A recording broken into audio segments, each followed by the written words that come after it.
So you're thinking about buying land in 2024. There's going to be some things you're going to need to know. Things have changed since 2024. We have AI now. If you haven't bought a piece of land before, you're going to need to know these things. I have some great tips for you for buying land in 2024. And some really good, useful apps that you can use while you're sitting at home on the couch watching TV. Who doesn't love that?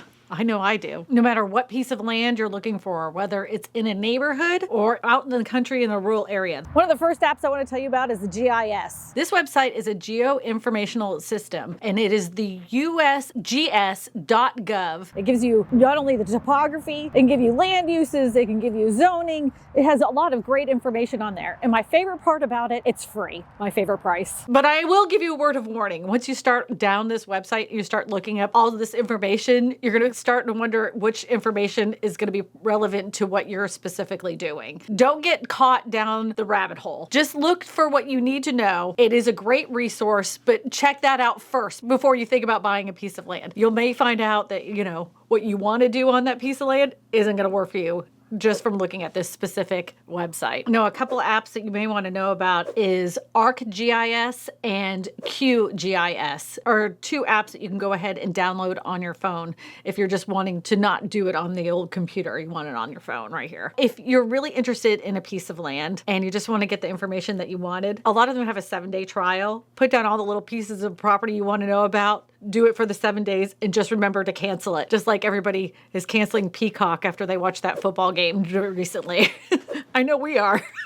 When you're looking at a piece of land that you might find on the MLS or even Zillow or Realtor.com, they may have the meets and bounds, and they'll show you where the property's at, but you don't have a really good clear picture. But you can download an app called Land Glide. It is one of the best apps for this, and you can do this from the comfort of your home, sitting on the couch while you're watching your favorite TV show. You can see where all the little pieces of property are in your area. Not sponsored, I don't get anything for this. I'm just telling you about it. Now, if you don't want to put an app like Land Glide on your phone, I understand. But you can also always look at your county tax assessor's office, and a lot of times they'll have the map already on there, very similar to what you could use on Land Glide. But you're not going to be able to use it easily on your phone. You're going to have to use it on a tablet or on your computer itself, because those websites with the government are usually kind of outdated in the fact that they run really slow and they really are not user-friendly on your cell phone. Now, those maps that you can get on the tax assessor's office are very accurate because that's how they tax property. And that information is going to be super useful for you to understand what people are paying for as far as property taxes are concerned. And you can look at other residents around that area that have a home similar to what you're looking to build on your specific property. Also note that your property taxes on a piece of land are probably going to be higher than a lot of people that already have a house on it. And you're probably thinking, why is that? Well, in many states, in order to get homestead exemption, you have to have a single family home on that specific piece of land. So that's why their property taxes are less expensive than the vacant lot. And it's not like they're trying to punish people that just own land. It's just because they only homestead properties that have actual homes on them. And if you don't know what I'm talking about as far as homestead is, it's like a tax deduction you get for owning a home in that specific area. In some areas, it's like $65,000 off the appraised value of the home. And that way you're only getting taxed after the $65,000. It's just a little incentive to keep your property taxes down a little bit. They have it here in Louisiana. They have it in a lot of states. Don't forget to file it once your home is built, though. Don't forget to file that. Are you a crypto bro and have a bunch of Bitcoin laying around and you want to go ahead and buy yourself pieces of land? Well, you could do that because there's blockchain technology with a company called Prairieville. So if you're ready to dump your Bitcoin and you're wanting to buy a piece of land for a safer investment, go with Prairieville. They have it all set up for you. I have never bought land with Bitcoin. If you have, let me know in the comment section. Say you want to be the next Bill Gates and own a bunch of property, but you want to know what your return on your investment is going to be. You're going to want to check out the app Matchvisor. And the other one is PropStream. Those will give you analysis of how much of your return on investment you'll get if you're looking to flip properties, for instance. Now, while that app is really good for gauging how much a property could possibly give you as far as income is concerned, there's nothing like boots on the ground that can actually help you. And I know you're probably like, oh, of course she's going to say it's because of a real estate agent. Yes, I get what you're saying, but if you have a real estate specialist that is very proficient in land in your specific area, they're going to tell you exactly how much land has gone up for. And they're going to have all the charts and all the knowledge of that specific area when it comes to investing and how much you can get on a return, because they've seen it. Most real estate agents that I know that sell land have been doing it for years, and they know exactly how much things are valued at. They know how long things are going to take to close, and they know how much foot traffic you're going to get if you're planning on doing a commercial property. So always work with a real estate agent that is proficient in vacant land and understanding the value of it after it's been improved on. They're worth their weight in gold. These apps are always really great starting point, but there's nothing like human interaction that can really help you understand what you're purchasing. So one of my favorite apps that I just discovered is called Soil Web, and it's free, my favorite price. And it can give you some ideas of what the soil composite is made up of. It has all sorts of different kinds of little features added to that app as well. And you can download it using Android or Apple. It will tell you all sorts of different things about the soil in the area, and if it even has a survey on site and when was the last time that survey had been filed. It gives you all that little information right there. That is something you can do from the comfort of your home. So if you're really worried about the soil in your specific area, I know that we here in Louisiana have lots of different soil types. You can at least get a general idea for like your pre-due diligence before you actually pay for a soil test. Again, I've told you before, these apps are really good for gauging a roundabout understanding for a piece of property, but nothing is like actually getting a soil test. Now, if you plan to build a house on it, here we have what they call a soil compaction test to understand if you can even build on it and how long it's going to take before you build on it. If you don't pass that soil compaction test, you're going to have to come back later and find out if the soil is compacted enough to go ahead and have a concrete slab put on it. It may not be like that in your area. It just so happens it's like that here in Louisiana. And that's just one kind of test. It's just a soil compaction test. There's other soil tests that you're going to want to do if you're really concerned about the environment in your area. We have a lot of old gas lines and pipelines that came through this area. And if you're planning on putting in a big farm and growing all sorts of vegetables, I can understand why you would want to have that soil test. Of course I do. If you're worried about any kind of environmental risk, you're going to want to check out a website called EnviroSite. It's going to give you the hazards of that specific area, whether it's been flooded or there's been gas leaks.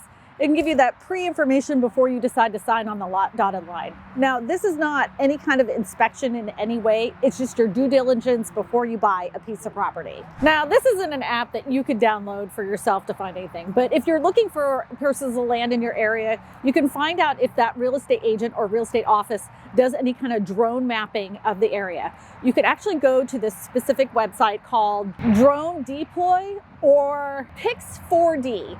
And they offer a service where they actually will take the drones up in the area and mark the parcel line so you can see them for yourself. Now, this is a new technology. Not all areas are going to have that, but you may be able to get a hold of somebody on that website that will let you get connected with somebody that might have that specific technology in your area. Now, I think drone mapping is going to be the wave of the future. I think a lot of these websites are going to start using it because it really does give you a bird's eye view. You remember like Google Maps, everybody was using those, especially when you're looking at huge pieces of land, so you can see what the topography is of that specific area. I'm just hoping that more and more agents and companies come up with it. It's fairly new, but I really think that this is going to revolutionize how people purchase pieces of land. But what do you think? Do you think it's going to be something that people are really interested in, or is it just too advanced? I think it's really smart, personally. That's just my opinion. One thing I do want to point out to you, if you're looking at pieces of property online, one thing you can't get on any kind of app is the amount of noise that's in the area.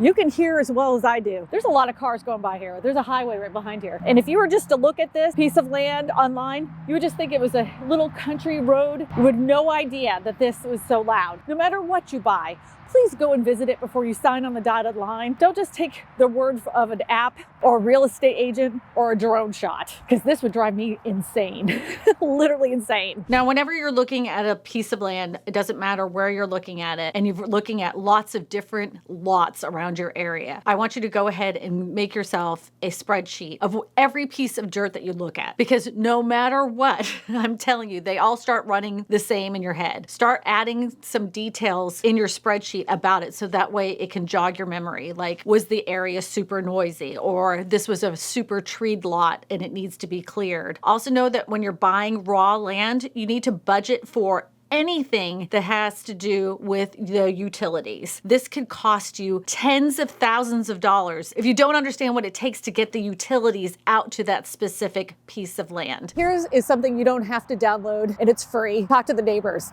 I had no idea this little piece right here was part of this property. It's very low. He told me it fills with water all the time, and if you plan on building here, you're gonna have to fill in this spot. It's one of the cheapest things you could do as far as researching a piece of property. Check with the neighbors. Another thing that people need to be very aware of is what kinds of rights you have to the land itself. Whenever you purchase it, are you going to have the rights to the timber? Are you going to have the rights to the water? Are you going to have any right to the air? All these things need to be addressed in your purchase agreement itself. Because believe it or not, there is a thing called air rights, and it tells you that you can't build over X amount of feet in the air. Another thing that always gets people really tripped up is something called landlocked land. Just means that they have no specific access to the land. Now, this is only in some states, but you have to ask permission from other neighbors to allow you to visit your own landlocked piece of land. So just find that out before you purchase a piece of property. Another thing you're gonna wanna find out is if the piece of land that you're looking at actually has a survey on file, and find out how old that survey is. One of my favorite tips, though, I want to let you know right now, is if you're going to view a piece of property on your own, go ahead and bring yourself a metal detector, because in a lot of places, they will go ahead and put metal pylons in the corners of the property. So you know exactly where the corners of the property are, and then you can get a general idea of the size of the property. And if you happen to have a drone, by the way, you can throw that drone up in the air and you could, do your own little lines in the air. Just know you can't put that on the internet, and if you're trying to sell it, that means it's advertising. They don't like that. Don't do that. Whenever you're doing research on a piece of land, you have a lot more time than you would with a traditional piece of property when you're buying it. Like a house, you're going to have a little bit less time. There's going to be more people interested, but the people are generally scared of buying a raw piece of land or a piece of land that's never had any kind of structure on it. So you're going to have a lot more time to do that kind of research ahead of time. So don't feel scared or pressured into buying a piece of land like right away. It's not flying off the shelf, and trust me, there's other pieces out there. Don't worry if you think that land isn't a good investment either, because people like Bill Gates and foreign investors wouldn't be scooping up as much American parcels as they are if land was such a bad buy. Even that woman, Ray Drummond, she owns a good portion of Oklahoma. She's buying up as much vacant land as she can. And my dad always told me, do what the millionaires do to be rich. So just saying. I'm sitting in front of this sign because I want you to know this too. If you ever see a sign in front of a vacant piece of property, even if it's faded and old, most likely that piece of land is still listed. And if you want to get the most current information on the piece of land, even if you find it online, go ahead and call the agent that's on the sign. They're going to have their plat maps, they're going to have any surveys, anything that probably wasn't listed online, they're going to have at their office and could be able to email over to you. So don't be afraid to give a little ringy-dingy, a little phone call.